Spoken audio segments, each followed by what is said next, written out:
The Mercenary Base, the most complex and overpowered tower in the history of Tower Defense Simulator, featuring a completely unique ability to spawn units anywhere on the track while providing both support to all towers in range and unmatched DPS. Capable of dominating almost every game mode, responsible for countless speedruns and achievements, including 1 tower solo fallen, nearly 2 towering solo hardcore, world record solo frost mode, solo final act, solo polluted wastelands 2, and even solo hidden wave. And yet, there's just one small problem. No one knows how to f***ing use it!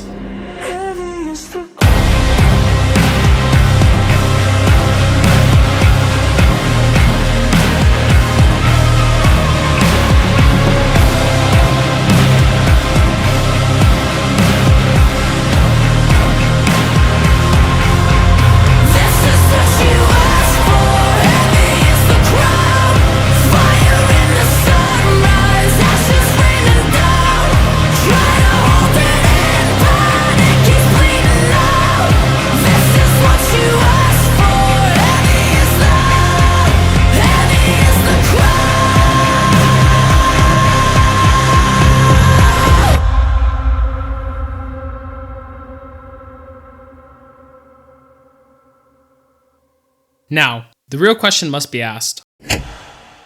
What is the Mercenary Base?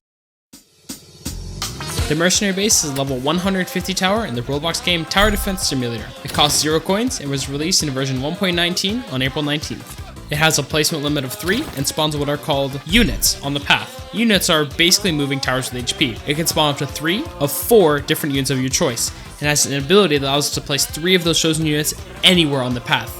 Keep this in mind for later. It is different from other unit towers as it needs to be placed next to the path to spawn units. Seriously, if I see one more bug report ticket about that, I swear to Now, if you expected me to cover the stats of the Merc base, then okay, fine, here. You see these stats? Throw them out. I in Corso, I will not be covering those. Because, with Merc, it's less of a question of how much DPS does it deal, or how much does it cost, but rather, how can you actually reach its maximum DPS and keep that DPS alive? This video will not just be a simple overview of stats. I want to cover everything this tower has to offer. Every mechanic, quirk, bug, and strategy this tower has. So, let's start with the basics. First, the tower is able to provide a damage buff to all towers in its range. 10% at level 3, 12.5% at level 5, and 15% at level 6. This creates an interesting risk-reward, as placing mercenary bases up front near your towers means you have less room or ability to stack. What's stacking? Oh, right. Stacking is simply the idea of having units stay in one spot, allowing there to be more at once and thus deal more damage. It's kinda in the name, and is integral to Merc's strength. Like, you sit down a new player with Merc base, and their first idea is to just set everything to Riot Guards and call it a day. But, through stacking and learning the mechanics of the tower, you can achieve things this player can't even dream of. Now, where do you actually place the Mercenary Base?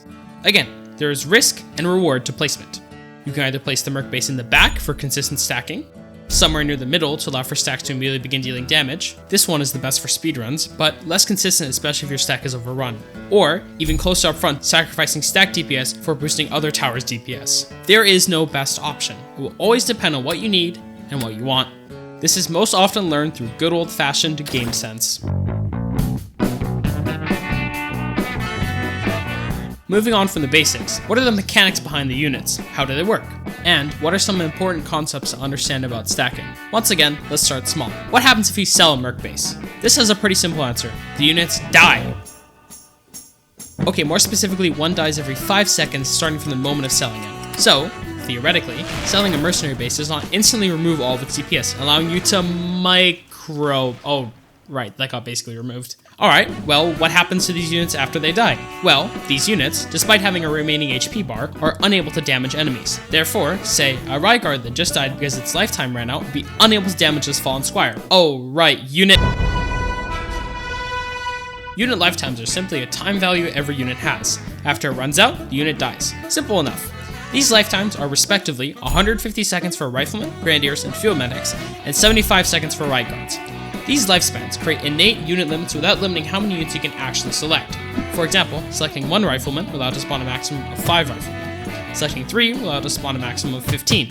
This maximum is a product of the spawn rate and the natural death occurring at the expiration of each unit's timers, rather than an arbitrary unit limit as was previously the case. This flows quite nicely into stacking, and more specifically, the mechanic of anti-stacking. Anti-stacking prevents units of all types, with a few exceptions, from occupying the same space. Your stacking can't just all be in a single pixel with enough mass to collapse into a black hole of DPS. Instead, the mercs must snake around the track, making them more vulnerable to being overrun and putting a hard cap on how many units you can have on one map. This also means that Merc, despite field medics being able to shield other towers' units, does not work well with other unit towers as they take up space and field medic shields, decreasing your stack power. The takeaway here is that Merc tends to work better alone or with other Mercs. All of this connects again to stacking. With the units taking 5 seconds before moving once an enemy leaves their range, what is there to stop such an unstoppable force? I mean, besides bosses, most enemies, especially with field medic, are unable to even damage any of the units, with one exception that will be covered in the exploit section of this video. The most important thing to understand about units is they cannot be buffed. Even with Commander, you are unable to change how much damage your stack can do. Now, what units actually make up that stack? Well...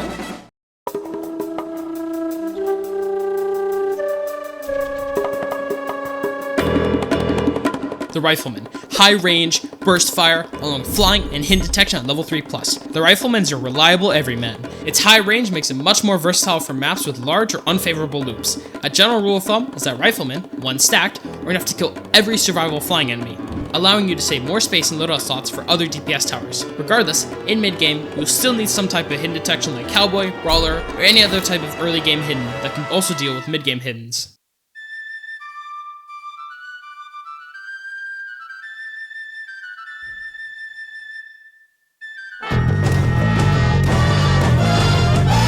The Grenadier, the volatile DPS of the Merc base. Lower range, explosive builds that have damage fall off and no hit limit, with lead detection on all levels and a faster spawn rate, the Grenadier is your less consistent, higher potential DPS. Even just by hitting 2 enemies, it far outpaces the Rifleman's DPS.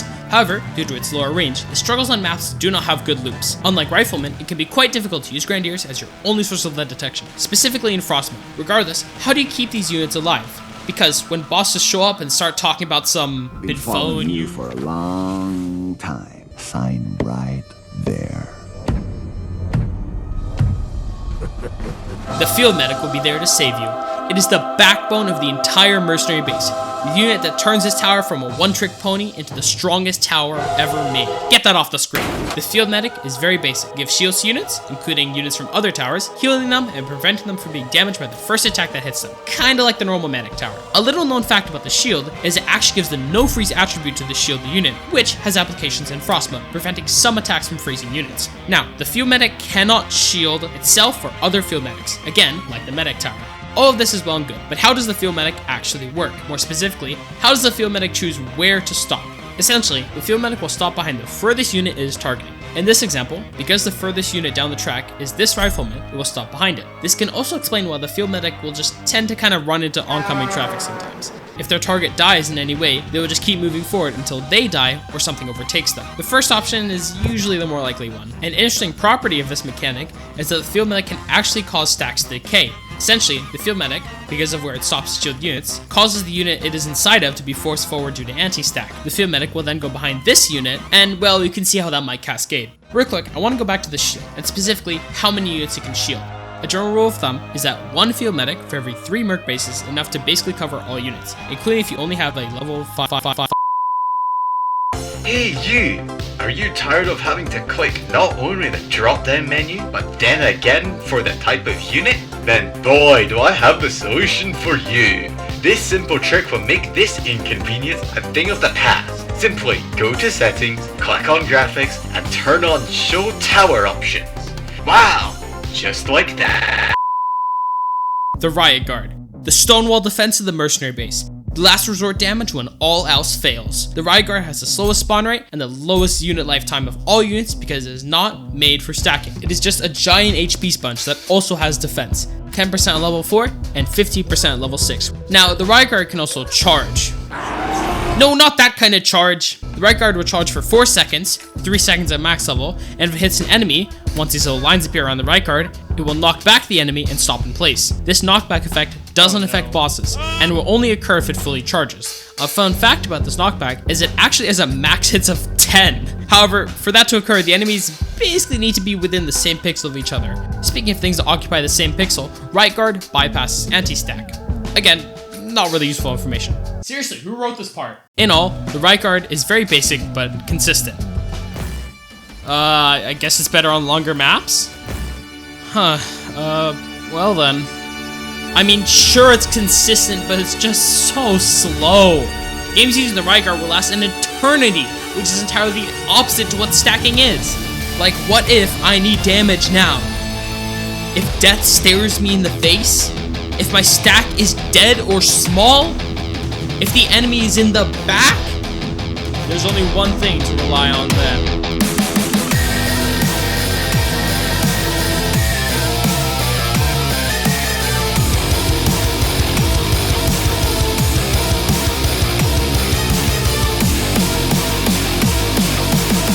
The airdrop is the heart and soul of the Mercenary base.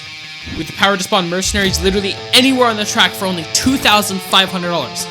I mean, there is such a power to melting a boss by spawning 20,000 damage worth units onto their unsubstantial, unsuspecting head.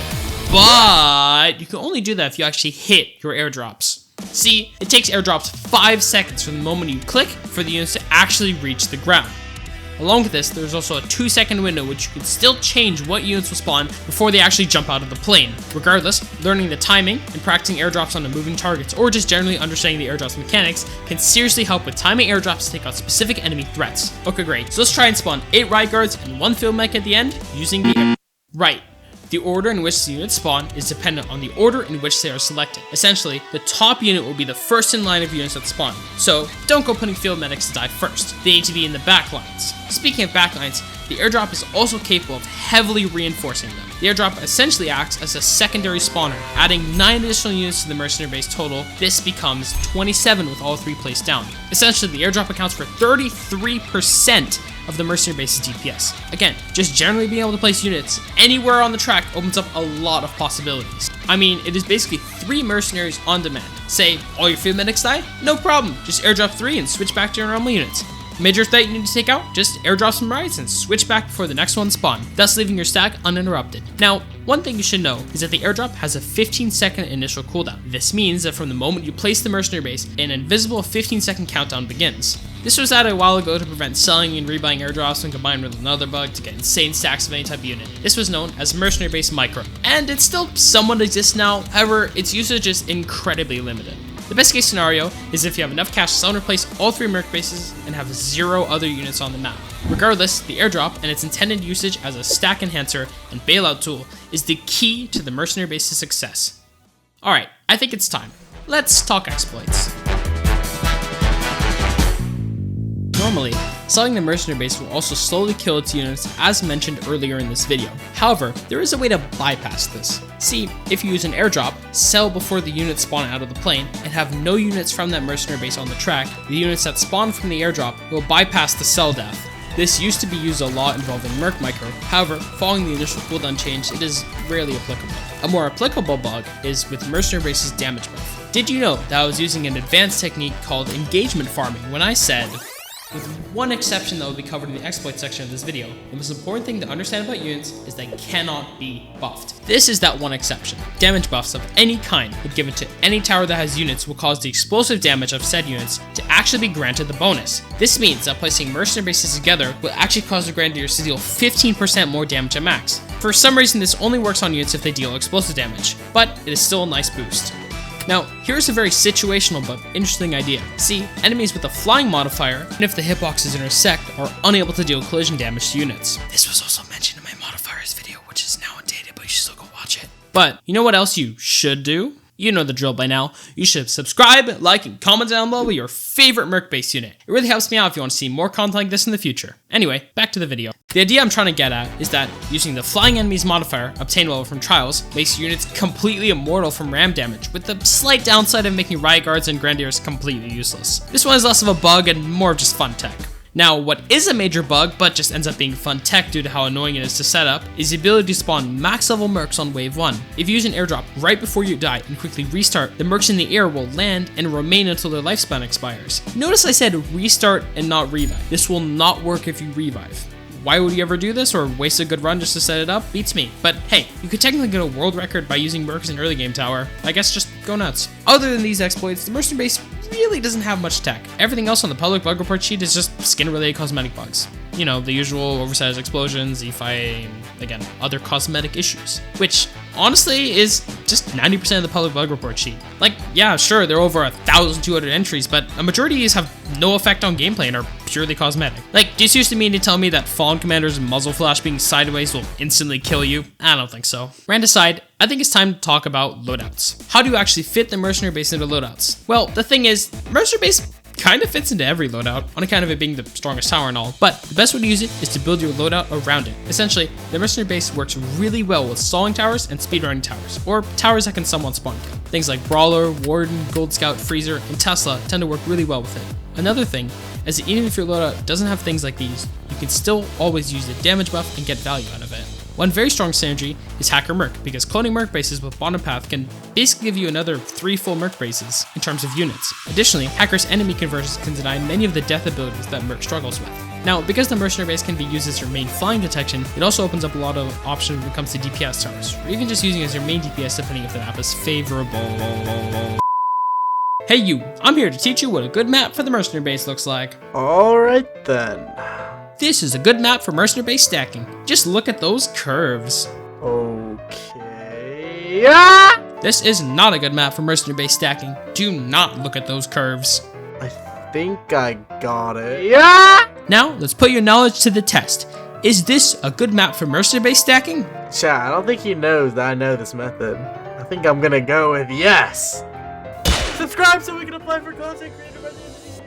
See, the Mercenary base is, if you haven't ascertained it yet, entirely map dependent. This is why so many either dismiss this tower or do not understand it. The Mercenary base, more so than any other tower, is mercy to the whims of the maps and game modes you choose. In maps with unfavorable loadouts, the Mercenary base is never able to reach its full potential. In a game mode where enemies that can deal unit damage appear frequently and in groups, the Mercenary base is essentially completely countered. This is also part of a wider issue of how do you actually balance this tower. I mean, it can go from decent to absolutely god tier as super speedrun frost mode in 2 minutes on other maps. The answer, I believe, lies somewhere in the middle. Understanding that the tower's concept will inherently make it stronger on certain maps and game modes, while allowing for Riot Guards and the damage buff to give it use on less favorable maps and game modes. The biggest takeaway to understand is how the Mercenary base works, is that it is a snowball tower. What this means is that the earlier you set it up, which is influenced by map and game mode, the stronger it will be. The Mercenary base can, and I know it's only theoretical, but it could be possible, when given enough time, have one of the lowest cost efficiencies in the entire game. Hypothetically, if a Mercenary base is allowed to spawn all 24 possible Riflemen, not including the cost of airdrops, one Mercenary base can reach a cost efficiency of 61.98, which is almost the same as Brawler. Realistically, you won't be reaching these types of numbers. However, generally, maximum potential Mercenary bases can reach about below 100 cost efficiency, which is still some of the best in the game, especially for a late game DPS tower. This isn't even including Grenadier multi-hit. Now, okay, I hear you say, what even is cost efficiency? Since understanding cost efficiency is probably the most important skill in the entire game, let me quickly give you a rundown of what it is. Simply put, if you divide total cost by DPS to get how much one DPS will cost you, the lower the better. An example would be if you had $1,000. A tower with 100 CE will allow you to get 10 DPS worth of defense, while a tower with 200 CE will only allow you to get 5 DPS worth of defense. The Mercenary base has a CE that varies depending on how many units have been summoned. The more units that spawn and are alive at once, the better the value. This again plays into that snowball concept. A Mercenary base has only been given time to spawn one set of units has generated less value than a Mercenary base that has spawned 3 sets of units. This, rounding back all the way around to the beginning, helps explain why the Mercenary base can feel so inconsistent. The Mercenary base is a tower that lives and dies on how well you keep your stack alive. Let's take a scenario with Engineer. If an Engineer barely survives a wave, just barely stopping enemy from leaking, well, it's no big deal. Next wave will start and will be doing the same DPS as did last wave. The Mercenary base, by contrast, if this exact scenario occurs, loses all of its DPS for the next wave. The snowball rolls both ways. An early Mercenary base snowballs you into dominating every wave, and a late Mercenary base, or having your stacks die, will snowball into, well... Alright, time to wrap this up.